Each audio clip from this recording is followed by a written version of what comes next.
एक बार की बात है, कुछ साइंटिस्ट ने मिल करके एक बहुत ही इंटरेस्टिंग एक्सपेरिमेंट किया। उन्होंने क्या किया कि एक बहुत बड़ा सा पिंजरा लिया, उसके अंदर 5 बंदरों को रख दिया और वहां पर एक सीढ़ी लगा दी। उस सीढ़ी के टॉप पर कुछ केले रख दिए। फिर उन साइंटिस्ट ने क्या किया कि जैसे ही कोई भी बंदर उस सीढ़ी पर चढ़ता केलों तक पहुंचने के लिए, तो ऊपर से ठंडे पानी की बारिश करने लग जाता। तो जैसे ही वो ठंडा पानी गिरता उस बंदर के ऊपर जो कि सीढ़ी पर चढ़ रहा था, वो फटाफट से नीचे आता तो पानी बंद हो जाता। फिर दोबारा से कोई और बंदर उस सीढ़ी पर चढ़ता उन केलों तक पहुंचने के लिए, दोबारा से यही होता। दोबारा से ऊपर से ठंडे पानी की बारिश होती, वो बंदर जैसे ही नीचे आता दोबारा से बारिश बंद हो जाती। तो बंदरों ने इसका मतलब ये निकाला कि जैसे ही कोई भी सीढ़ी पर चढ़ता है तो ऊपर से ठंडा पानी गिरता है।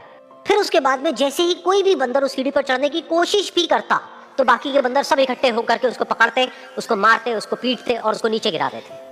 फिर दोबारा कोई कोशिश करता, दोबारा उसके साथ भी ऐसा ही होता। फिर उन साइंटिस्ट ने क्या किया कि उन 5 बंदरों में से एक बंदर को उस पिंजरे में से निकाला और उसकी जगह एक नए बंदर को उस पिंजरे के अंदर डाल दिया। अब उस बंदर को नहीं पता था कि यहाँ पर क्या खेल चल रहा है। उसको जैसे ही सीढ़ी के ऊपर वो केले नजर आए, वो फटाफट से उस सीढ़ी के ऊपर चढ़ने लगा।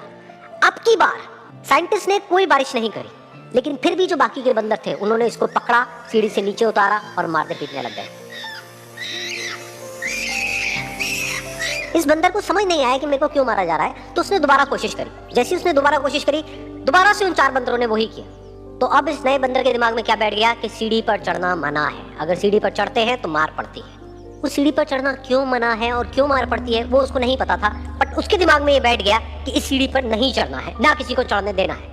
फिर दोबारा से उन साइंटिस्ट ने क्या किया कि जो पुराने 4 बंदर थे उसमें से एक बंदर को निकाला और एक नए बंदर को उसकी जगह पर डाल दिया। अब इस नए बंदर ने भी वही किया जो इससे पहले वाले ने किया था, यानी कि वो भागता हुआ गया, उस सीढ़ी के ऊपर चढ़ने की कोशिश करी, उन केलों तक पहुंचने की कोशिश करी। बाकी 4 इकट्ठे हो गए और उन्होंने उसको मारा पीटा, सीढ़ी से नीचे गिरा दिया। उसको कुछ समझ नहीं आया, उसने दोबारा कोशिश करी, दोबारा उसके साथ यही हुआ। और अब इस बंदर के दिमाग में भी यही बैठ गया कि सीढ़ी पर चढ़ना मना है और सीढ़ी पर चढ़ने से मार पड़ती है। फिर साइंटिस्ट ने एक एक करके जो पुराने 3 बंदर बचे हुए थे उसमें से भी एक एक करके उन बंदरों को निकाला और उनकी जगह पर 3 नए बंदर आ गए। अब ये 5 बंदर नए थे और किसी को भी ये नहीं पता था कि उस सीढ़ी पर चढ़ना मना क्यों है, लेकिन उन सबके दिमाग में बैठा हुआ था कि सीढ़ी पर चढ़ने से मार पड़ती है। तो कोई भी कोशिश नहीं कर रहा था, जबकि अब कोई ठंडे पानी की बारिश भी नहीं हो रही थी। वो चाहते तो आराम से उस सीढ़ी पर चढ़ते, केले तोड़ते और आपस में बांट करके खा लेते। बिल्कुल ऐसा ही हम लोगों के साथ भी होता है, यानी कि इंसानों के साथ भी होता है।